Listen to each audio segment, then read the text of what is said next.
제가 좀 치아가 안 좋아가지고 어제 병원에 갔어요. 그러니까 금리빨이 제가 있거든요. 어려울 때 쓰려고 금리빨을 저희 사촌 형님이, 전주 OST 치과 형님이 씌워주셨어요. 목사님 힘들 때, 돈이 떨어졌을 때 그걸 사용하세요 해서 그 금리빨을 믿고 한 5년, 6년 그걸 사용했었는데, 이제 제가 금리빨을 삼킨 줄 알았어요. 여러분, 금이 아까워서 그러신 거죠. 저도 그랬어요. 그러니까 여기가 뭔가가 이렇게 깨져가지고 금리빨을 삼킨 줄 알았어요. 나중에 보니까 이 안에 충치가 너무 많이 들어가지고 그 옆에 면이 금이 간 거예요. 그래서 입 치아를 삼킨 건데, 저는 그냥 단순하게 가서 그냥 여기 좀 떼운 것 좀 이렇게 보철로 감고 뭐 그러면 되겠지 해서 갔는데, 어제 어금니를 발치했고요. 수술을 했어요. 4시 반에 갔다가 7시 반까지 제가 수술을 받았어요. 그래서 이쪽 어금니를 완전히 다 빼내고 임플란트를 받고 이제 그런 일이 있었어요. 그러니까 여러분, 평소에도 치아 관리 잘 하시고, 제가 좀 발음이 세더라도 치아가 없어서 그래요. 그러니까 여러분 이해해 주세요. 의사 선생님이 그러시는 거예요. 환자분 아프시면 왼손을 드세요. 이렇게 계속 사인을 하면서, 아프시면 참지 마시고 왼손을 드세요. 제가 몇 번 왼손을 들었을까요? 그래도 남부 전원교회 담임 목사인데 아파도 꾹 참고 한 번도 안 들었어요.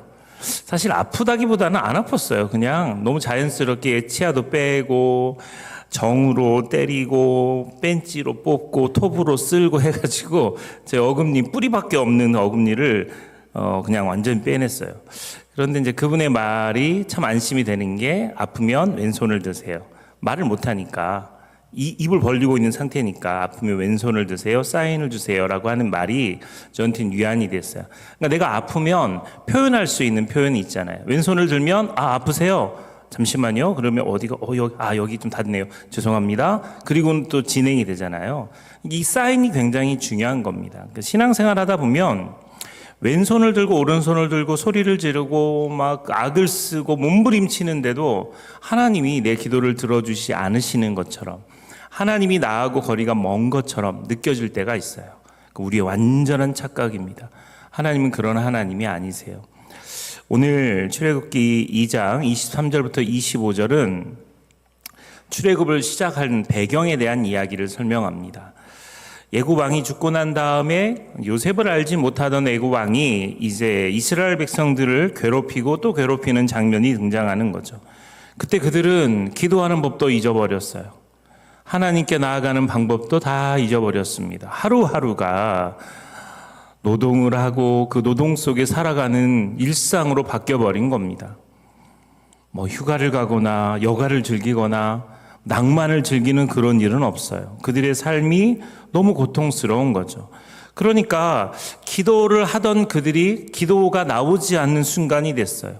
그러면 믿음이 식었다, 내가 이 정도밖에 되지 않나 라고 자신을 한탄하고 자기를 돌아볼 때 낙심할 수 있습니다. 사랑하는 여러분, 우리들도 기도하다가 기도가 멈춰버릴 때가 있어요. 기도가 안 나왔던 순간들이 있어요. 반드시 있습니다.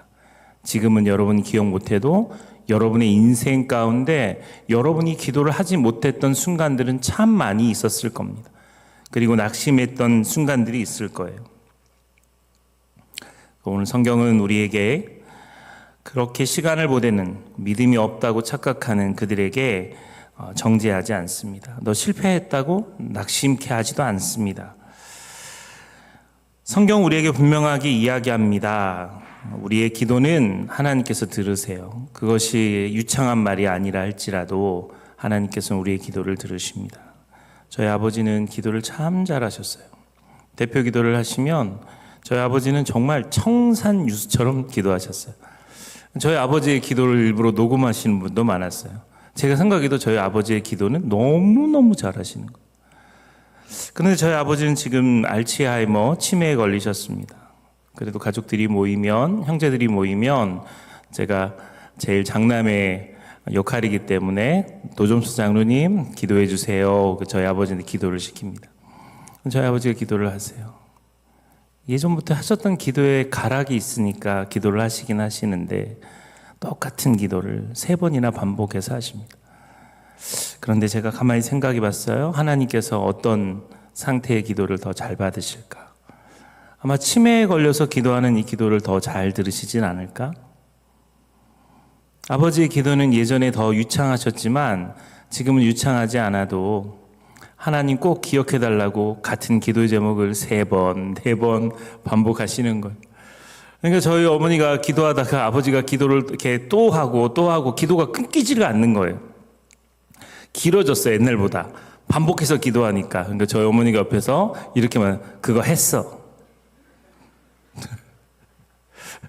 그럼 우리 아버지가 그 기도를 멈춰야 되는데, 했어? 그러면서 계속 기도를 하시는 거예요. 이 장면이 참 우습고 슬프지만 사실 하나님께서는 그런 기도를 더 기뻐하지 않으실까요?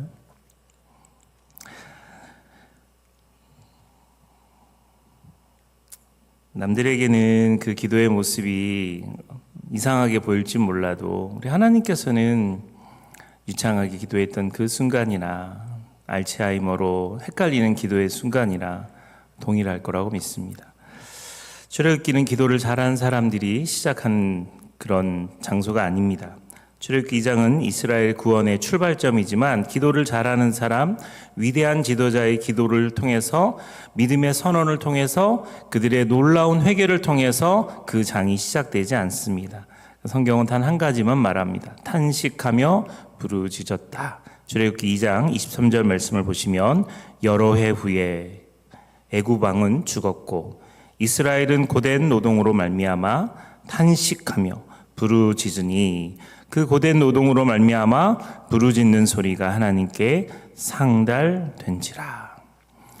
고된 노동으로 말미암아 그들이 탄식하고 부르짖었다 이렇게 되어 있어요. 그러니까 이들의 기도는 정제된 말이 아닙니다. 이들의 기도는 우리가 대표 기도할 때 사용하는 언어처럼 유창한 말들이 아닙니다. 자비로우시고 은혜가 풍성하신 하나님 아버지, 인간의 생사 화복을 주관하시는 전능하신 아버지 하나님, 이렇게 시작하는 문장이 아닙니다. 그냥 탄식입니다. 그냥 부르짖는 소리예요.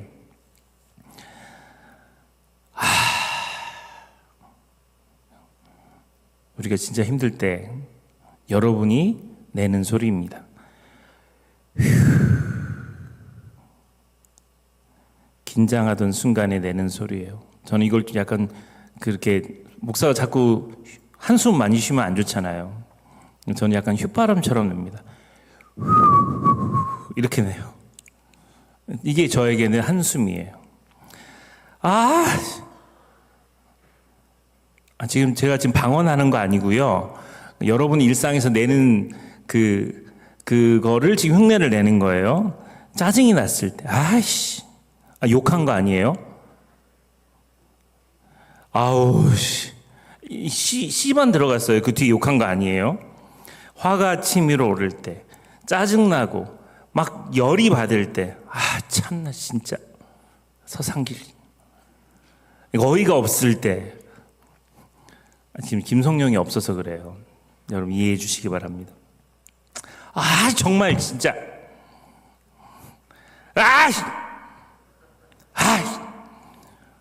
망했다, 죽겠다, 진짜.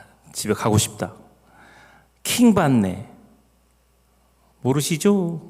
킹 받네 모르시죠? 요즘 애들이 쓰는 열받네라는 뜻입니다. 이런 말들을 우리가 자주 사용해요. 한숨 쉬고, 답답하고, 정말 눈으로 욕하고, 입으로 욕하고. 우리 일상에서 그런다고요. 교회에서는 안 하죠. 목사님 보고 있으니까 교회에서는 안 해요. 중고등부 아이들 가르쳐 보면요, 교회에서 아이들이 얼마나 예쁜 말 많이 쓰는지 몰라요. 걔들 학교 들어가잖아요. 친구들 만나잖아요. 그러면 그때부터 입이 모터를 납니다. 애들이 욕을 안 하면 대화가 안 되는 거예요. 목사 딸도 소용없어요. 우리 윤서가 얼마나 욕을 잘하는. 정말 진짜 얘가 한번 실력 발휘하면 잘해요. 그래서 제가 진짜 궁금한 거예요. 윤서 욕을 정말 현장에서 들어보고 싶은 거예요. 그래서 정말 사정사정하고 부탁을 해요. 정말 넘어갈 것 같은데 얘가 마지막 순간에 이성을 차려서 안 보여줘요. 근데 저는 알아요. 얘네들이 친구하고 있으면 얼마나 욕을 잘할까. 이게 사실 우리들이 하는 탄식, 우리들이 하는 푸념, 우리들이 하는 언어들이에요. 신학적으로 하나님은 기도를 채점하지 않으십니다. 저 사람 기도 몇 점 하지 않으세요. 대표 기도 나와서 근사하게 기도하려고 하지 마세요. 그냥 솔직하게 가장 정직한 모습으로 공기도를 하는 것도 전 나쁘지 않다고 생각합니다. 여러분 마음속 깊은 곳에 있던 그 기도를 하는 것이 중요합니다. 여러분 다시 한번 이 말씀을 보면서 생각할 텐데요. 오늘 23절, 25절 사이에 나와 있는 단어 중에 들으시고, 기억하사, 돌보시고, 알아주신다라고 하는 이 네 가지 동사를 가지고 함께 이야기를 나누겠습니다. 이 네 가지 동사에는 하나님의 구원 사건이 들어갑니다. 24절입니다. 하나님이 그들의 고통 소리를 들으시고, 하나님이 그들의 고통 소리를 들으셨다는 거예요. 그 고통 소리가 기도예요. 우리가 말하는 기도입니다. 탄식이고 부르짖는 소리입니다.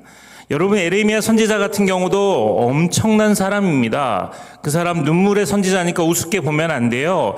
다른 사람들이 다 기울어졌어도 예레미야는 확실하게 하나님 말씀만 증거했던 사람이에요. 거짓 선지자들이 판을 치면서 거짓 희망을 줄 때 예레미야는 하나님의 말씀으로 사람들의 마음을 움직였던 사람입니다. 그가 이렇게 기도합니다. 예레미야 20장 18절에 어찌하여 내가 뱃속에서 나와서 고생 슬픔을 보며 나의 날을 부끄러움으로 보내는고. 이거 기도가 아니에요. 이건 낙심입니다. 자기 자신이 너무 한심해요. 하나님께 묻는 항변이 들어가 있어요. 상황이 이해되지 않는 심정이 이 안에 들어가 있는 거예요. 하나님, 내가 태에서 나와서 고생하고 슬픔을 보면서 내 날들이 너무 부끄러워요. 내가 왜 이렇게 살아야 돼요? 빨리 데려가세요. 빨리 죽여주세요. 나 이 땅에 살고 싶지 않아요. 여러분, 노년이 되어도 이렇게 기도하지 마세요. 여러분에게 사명이 있어요. 끝까지 하나님 주시는 사명이 있습니다. 그러면 권사님도 이렇게 말씀하세요. 제가요, 우리 노지훈 목사님 위해서 기도합니다. 목사님 위해서 기도해요. 목사님, 제가 헌금을 드릴 수 있는, 지난번에 우리 정보 동의서 냈잖아요. 제가 직장 그거 꼭 적어주세요 그랬잖아요. 우리 권사님들은 안 적어도 돼요. 무직은 안 적어도 돼요. 거기다가 왜 자꾸 무직이라고 다 적어놔요. 무직은 직장이 없는 거니까 안 적어도 돼요. 여러분의 직장은 중보기도자입니다. 여러분의 직장은 도구기도하는 사람이에요. 최고의 직장인 거예요. 여러분 기도하는 사람이 얼마나 무서운 사람인 줄 알아요? 하나님이 여러분을 안 데려가신 이유는 끝까지 기도하도록 하나님이 여러분을 살려주시는 거예요. 낮이나 밤이나 눈만 뜨면 기도하는 거예요. 하나님, 우리 담임 목사님, 여러분 기도 안 하니까 충치가 났잖아요. 1년 사이에 하나님이 강하게 썩게 하신 거예요. 그전에는 건강했어요. 1년 사이에 제 치아가 썩어버렸어요. 다행히 하나님께서 여기가 안 붓게 하셨어요. 제가 어제 정말 이게 퉁퉁 부을 거라고 예상하고 금요기도 설교 못하겠다 해서 부목사님들한테 요청을 했어요. 제가 설교 못할 것 같습니다. 그럼 부목사님들이 기쁨으로 설교를 받아야 되는데 그때부터 한탄과 탄식, 부르짖는, 누가 과연 할 것인가, 가위바위보하고 내기하고. 어쨌든 여러분 기도하는 것처럼 좋은 게 없어요. 기도보다 좋은 게 없습니다. 근데 하나님께서는 들으세요. 예레미야의 고생, 슬픔, 부끄러움, 이것을 주님은 너 기도 틀렸어. 네가 선지자야? 선지자가 그거밖에 기도 못해? 너 왜 그딴 식으로 기도해? 먼저 감사해야 되고, 그리고 상황에 대해서 이렇게 소상하게 알려야 되고, 그리고 그렇게 기도해야지. 너 이 기도가 뭐야? 라고 하지 않으셨어요. 여러분, 욥이 고난 초반에 했던 모습은 욥기 1장 20절에 욥이 일어나 겉옷을 찢고 머리털을 밀고 땅에 엎드려 예배하며 이렇게 되어 있어요. 기가 막혀서 말이 한마디도 안 나왔을 거예요. 기가 막혀서 말이 한마디도 안 나왔을 거예요. 마지막에 자식들이 죽었다는 얘기에는 정말 너무 기가 막혀서 아이들이 너무 보고 싶어서 말이 한마디도 안 나왔을 거예요. 땅에 엎드려 예배하였다라고 되어 있지만 그냥 예배가 되겠어요? 이 상황이 예배할 수 있는 상황이 되지 않아요. 자식이 다 죽었어요. 그러니까 뭐 재산 있는 거 이거 말고도 내 자식이 다 죽었다는데 더 이상 할 말이 없는 거죠. 침묵으로 일관할 수밖에 없는 겁니다. 그리고 욥의 기도는 점점 거칠어집니다. 욥의 기도는 이해할 수 없는 하나님의 섭리에 따지기 시작해요. 그러나 욥기 1장 22절에 이 모든 일에 욥이 범죄하지 아니하고 하나님을 향하여 원망하지 아니하니라. 욥이 이 모든 일에 범죄하지 않았다. 이 말의 뜻이 뭐냐면 이 말들이요 하나님을 떠난 불평이 아니기 때문에 하나님을 향한 절기이기 때문에 범죄가 아니라는 거예요. 하나님 앞에서 불평을 하면 그건 하나님을 떠난 게 아니기 때문에 불평이 아니에요. 하나님을 떠나버리고 하나님 없는 상황에서 내가 투덜거리면 그건 범죄가 될 수 있어요. 근데 욥은 겉옷을 찢고 머리털을 밀고 땅에 엎드려 하나님을 예배하는 그 상황, 그 상황에서 계속해서 하나님 앞에 진지하게 나아가는 거예요. 그런데 하나님께서는 들으셨다라는 거예요.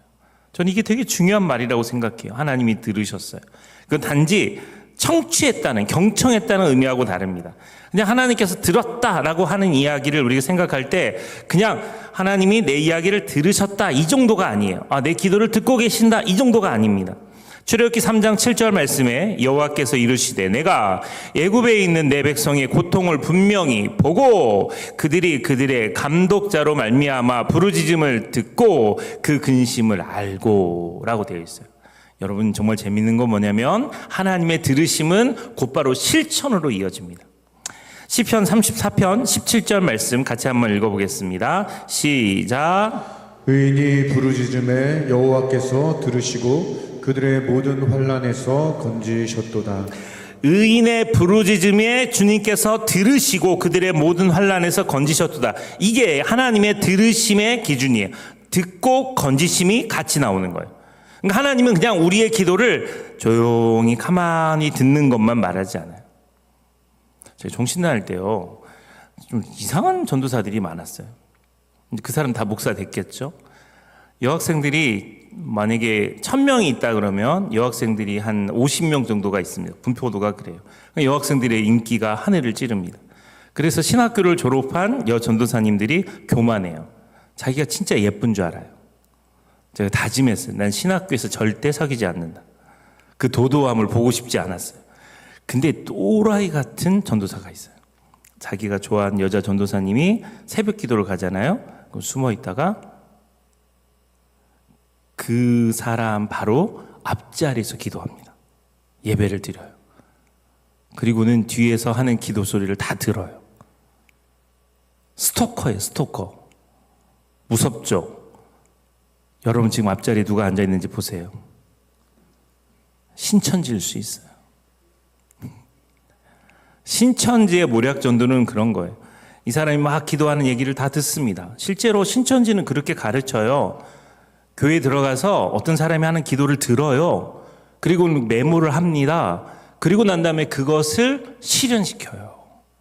당신한테 안 좋은 일이 생길 거예요. 그리고 자기가 찾아가서 타이어에 구멍을 냅니다.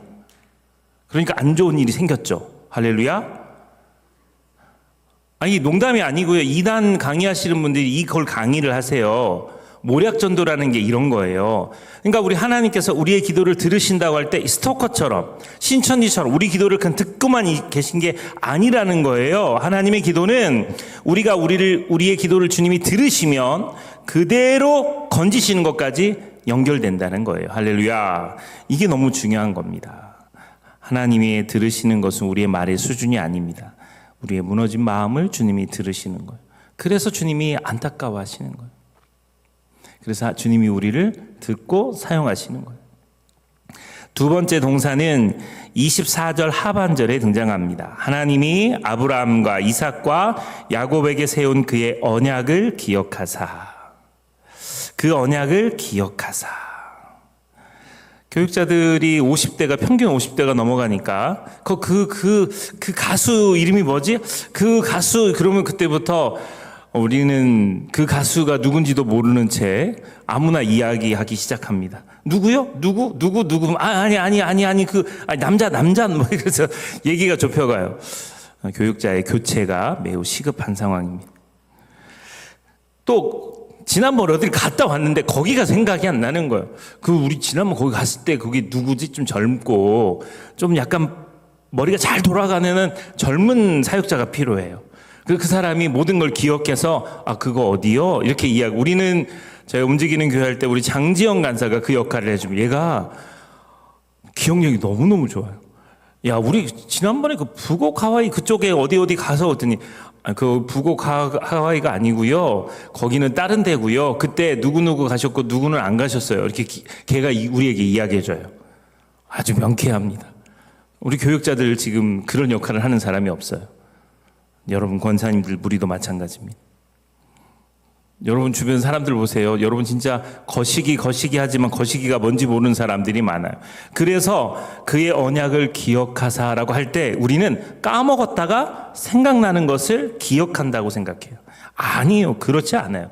하나님이 기억하신다는 건 잊었다가 떠오르는 것이 아닙니다. 기억은 그 언약을 따라서 지금 행동하시겠다라는 말씀을 하고 있는 거예요. 창세기 8장 1절에 보면 하나님이 노아와 그와 함께 방주에 있는 모든 들 짐승과 가축을 기억하사 이렇게 되어 있잖아요.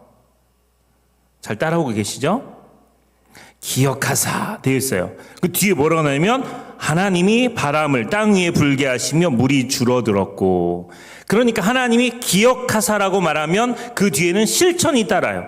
하나님이 기억하시다 하면 하나님이 그걸 기억하시는 순간 노아의 가족들을 돌보는 것이 필요한 겁니다. 백성의 경건의 문제가 아니고 이건 하나님의 신실하심의 문제예요.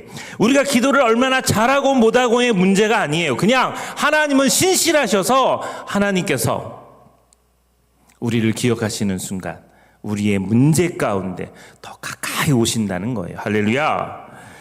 그것이 출애굽기에서 이야기하는 언약에 대한 이야기입니다. 이 언약을 강조하는 이유가 뭐냐면 너희들의 공로가 아니야. 너희들이 열심히 아니야. 너희들이 잘해서 그런 게 아니야. 너희들이 기도 많이 해서 40일 철야를 해서 금식을 해서 내가 그러는 게 아니야. 기도도 엉망이고 탄식이고 부르짖음이고 짜증이고 분노일 수 있는데 하나님께서 그 신실하시고 은혜로우심이 주님이 우리를 품으시는 방법인 거예요. 그래서 하나님이 기억한다 하셨을 때는 진짜 그 자체가 의미가 있는 겁니다. 출애굽기 6장 5절부터 8절 말씀에 보면 이 말씀이 깁니다. 근데 내 언약을 기억하고 너희를 인도하리라 라고 하는 말씀으로 이게 쭉 설명이 돼요. 자, 이제 애굽 사람이 종으로 삼은 이스라엘 자손의 신음소리를 내가 듣고 나의 언약을 기억하노라. 6절에 같이 읽겠습니다. 시작. 그러므로 이스라엘 자손에게 말하기를 나는 여호와라. 내가 애굽 사람의 무거운 짐 밑에서 너희를 빼내며 그들의 노역에서 너희를 건지며 편팔과 여러 큰 너희를 속량하여. 네, 여기까지요. 교육자가 나이가 드니까 한글도 못 읽어요. 그렇죠? 고성호 목사님 누가 읽는 거 방금? 고성호 목사님 저 뒤에서 읽는 거죠. 네. 여러분 교육자들을 위해서 기도해 주십시오. 연로하신 교육자들 더 청청하게 60까지 잘 사역할 수 있도록. 7절 너희를 내 백성으로 삼고 나는 너희의 하나님이 되리니. 이게 하나님이 우리를 기억하시고 난 다음에 내가 이렇게 해주겠다. 내가 이렇게 하겠다. 계속 그것에 대한 이야기를 하시는 거예요. 그러니까 내가 까먹었다. 너희들 거기 있었지. 미안. 내가 너희들 잠시 까먹었는데 이제 생각나. 맞아. 그래, 아브라함, 그 다음에 이삭, 야곱, 걔네들 후손이네. 아이고, 니들 여기서 고생했네. 왜 기도 일찍 하지? 이게 아니에요. 하나님은 이미 그들을 기억하고 계신데 그들의 기도 소리, 엉망진창인 기도 소리지만 그들의 기도 소리를 듣자마자 곧바로 어떻게 하실지 구체적으로 실천하고 계신 거예요. 애굽 사람의 무거운 짐 밑에서 너희를 빼낸 너희의 하나님 여호와인 줄 너희가 알리라. 8절에 내가 아브라함과 이삭과 야곱에게 주기로 맹세한 땅으로 너희를 인도하고 그 땅을 너희에게 주어 기업을 삼게 하리라. 나는 여호와라. 할렐루야. 구원은 우리가 하나님을 잘 붙잡아서가 아닙니다. 그냥 하나님이 언약 아래 우리를 놓지 않으시는 거예요. 이게 하나님의 은혜예요. 권사님들, 우리 장로님들 연세가 많으셔서 나중에 병상에 누우셨어요. 치매가 걸릴 수 있습니다. 그리고 여러분이 하나님에 대한 믿음이 흔들릴 수 있어요. 구원의 확신이 흔들릴 수 있어요. 걱정하지 마세요. 하나님은 지금 여러분이 섬기고 봉사하는 노력하는 그 모습을 기억하세요. 병이라, 우울증이라, 치매라, 알츠하이머라 우리가 잊어버리는 것처럼 보일 수 있어요. 그러나 하나님은 우리를 기억하시는 거예요. 저는 그걸 믿습니다. 세 번째는 돌아보셨다라는 겁니다. 2장 25절입니다. 하나님이 이스라엘 자손을 돌보셨고 라고 되어 있어요. 이것도 사실 오해가 될 만한데 히브리어 원문으로 보면 이 말이 명확합니다. 이건 방문이 아니에요. 찾아오셨다, 가까이 계시다라는 뜻을 품고 있어요. 관찰이 아닙니다. 하나님이 돌보셨다라고 하는 게 계속 두고 보는 게 아닙니다. 하나님께서 돌아보셨다라고 하는 것은 개입하셨다는 이야기예요. 곧바로 개입하셨다는 이야기입니다. 돌아보다는 이 히브리 문맥상으로는 눈길을 주다라는 것으로 의미할 수 있지만 방문의 의미가 가깝습니다. 방문의 의미가.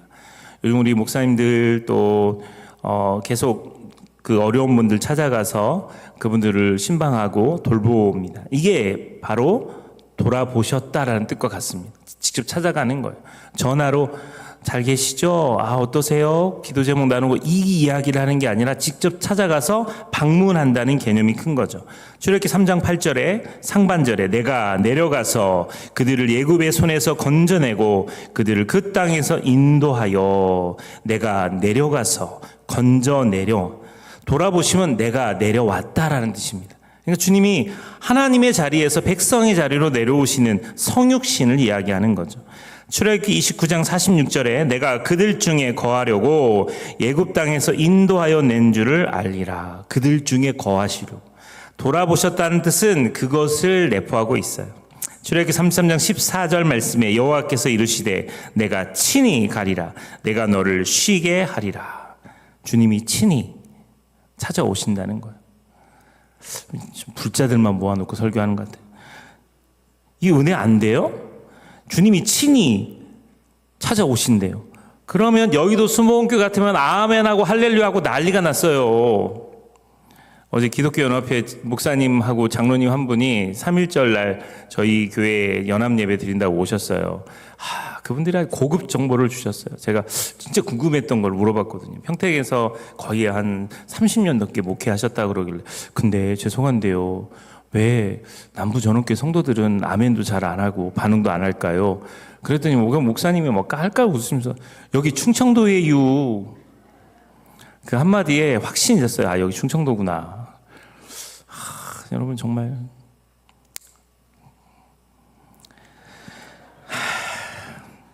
하나님이 돌아보셨다는 것은 보고만 계셨다는 뜻이 아니고 찾아오셨다는 거예요. 마지막으로요. 25절에 하나님께서 알아주셨다라는 게 나와요. 근데 여기는 개역 한글을 먼저 봐야 돼요. 이스라엘 자손을 권념하셨더라라고 되어 있고요. 그리고 개역 개정판으로 오면 하나님이 이스라엘 자손을 돌보셨고 하나님이 그들을 기억하셨더라라고 되어 있어요. 기억하셨다, 권념하셨다를 히브리어로 보면 야당 아니고요. 야다. 히브리 말 야다예요. 제가 그 91년도에 처음 서울에 올라갔을 때 성덕교회라는 교회에서 찬양팀으로 섬겼습니다. 그때 제가 이제 탬버린 주자였어요. 여러분 이걸 언제 보여줄 수 있을지 모르겠지만 제가 진짜 탬버린을 현란하게 칩니다. 노래방 같은 데서 안 합니다. 제가 탬버린을 연주하기 시작하면 자매들이 그런 얘기 안 하겠습니다. 이미 했네?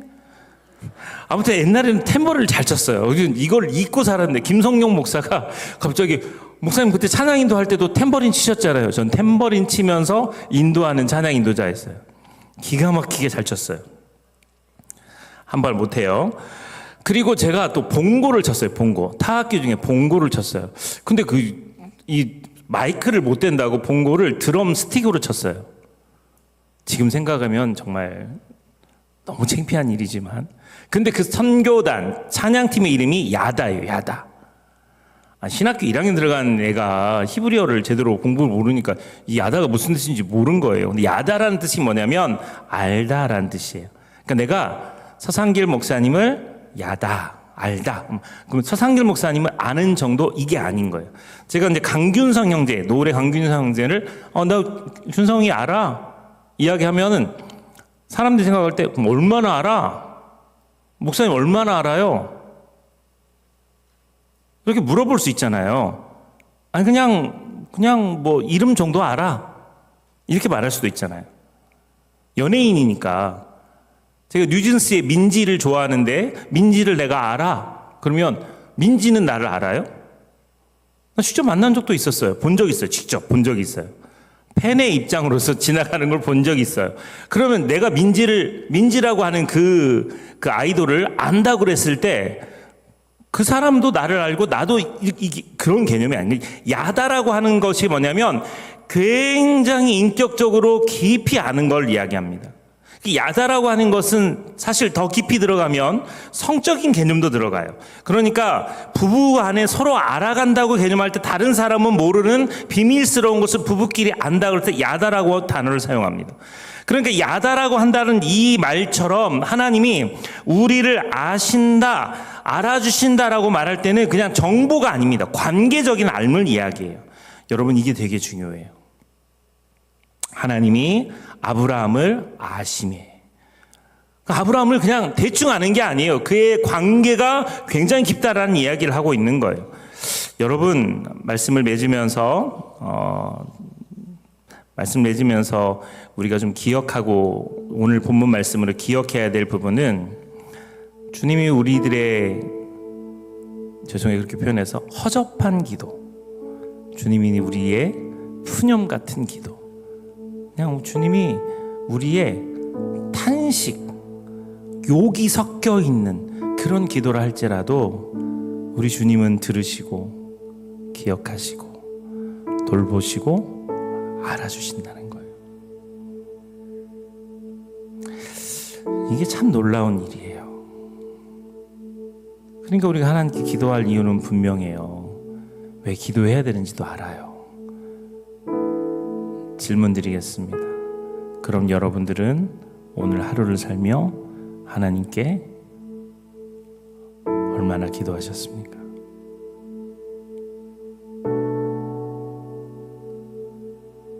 한 시간 기도하셨나요?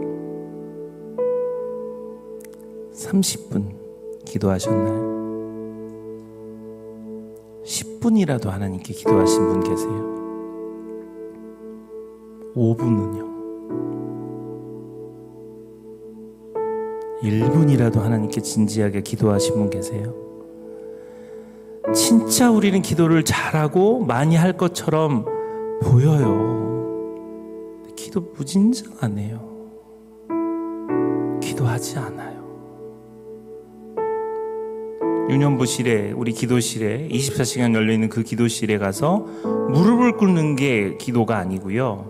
이 분당 안에서 철야와서 기도하는 거 그것만 기도가 아니고 우리의 탄식과 부르짖음, 이스라엘 백성이 하루를 지나면서 고된 노동으로 있었던 그 복잡하고 힘든 마음을 그냥 푸념처럼 탄식처럼 하는 그 기도를 주님은 들으신다는 거예요. 그리고 알아주신다는 거죠.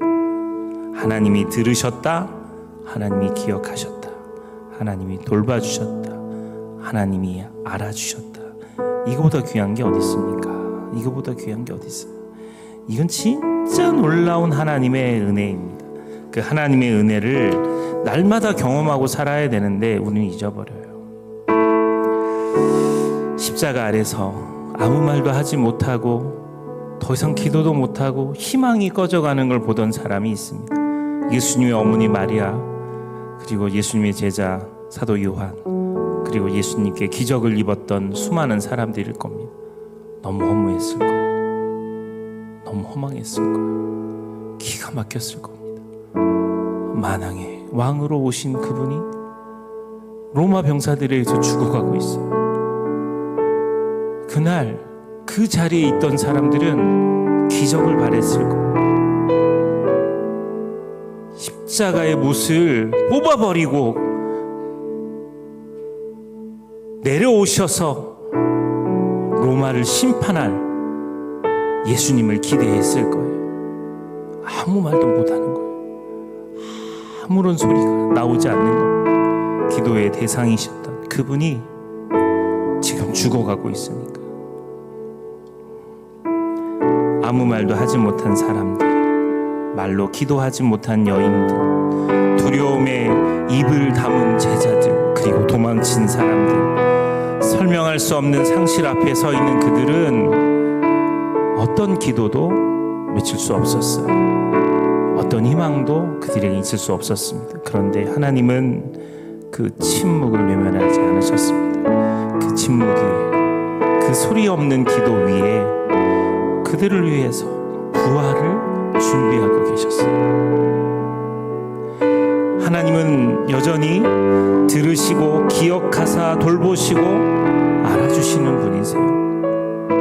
그 자리에 있던 사람의 그 낙심한 마음들을 주님께서는 보셨다라는 거예요. 옛날 KTF 광고에 나왔던, 제가 자주 이야기했던 지하철 영웅 김대현 씨가 있습니다. 아기가 아장아장 걷다가 지하철 선로 밑으로 떨어졌어요. 근데 지하철이 들어오는 소리가 들리는 거예요. 거기 있던 모든 사람이 이기적이어서가 아닙니다. 엄마조차도 자기 자식이 떨어졌는데 발만 동동 구르고 있어요. 차라리 엄마라도 뛰어내려야 되는데 엄마도 뛰지 못하는 상황이고 어떻게 할 줄은 모르는 상황이에요. 그런데 고등학교 2학년짜리 김대현이라는 이 학생이 건너편에 앉아있다가 그 아이가 떨어지는 순간 0.3초 만에 아이가 떨어진 걸 보자마자 벌떡 일어나서 선로를 가로질러서 그 아이를 끌어안습니다. 그리고 자신 편으로 다시 돌아와서 그 아이를 올려주고 자신도 올라갔어요. 그리고 몇 초 지나지 않아서 지하철이 지나갔어요. 0.3초의 판단력으로 사람을 구했습니다. 그런데 우리 하나님은 들으시고 기억하시고 돌보시고 알아주시는 분이세요. 내려오셨고 가까이 오셔서 우리를 구원하시는 분입니다. 하나님은 0.3초가 아니라 이미 와 계세요. 이미 주님은 다 여호와 이레로 예비해 놓으셨어요. 우리는 늦었다, 아 실수했다 라고 말할지 몰라도 하나님은 기가 막히게 모든 것을 아시고 준비하셨던 분이세요. 우리가 믿는 하나님이 그렇습니다. 그 하나님 옆에 나와서 기도하는 여러분들은 너무너무 행복한 분들이세요. 오늘 하루 많이 힘드셨죠? 하루를 살아가는 것조차도 버겁고 힘들 때가 많죠? 그런 우리 오늘 기도하시면서 하나님 옆에 우리의 마음을 드리고 회복하기를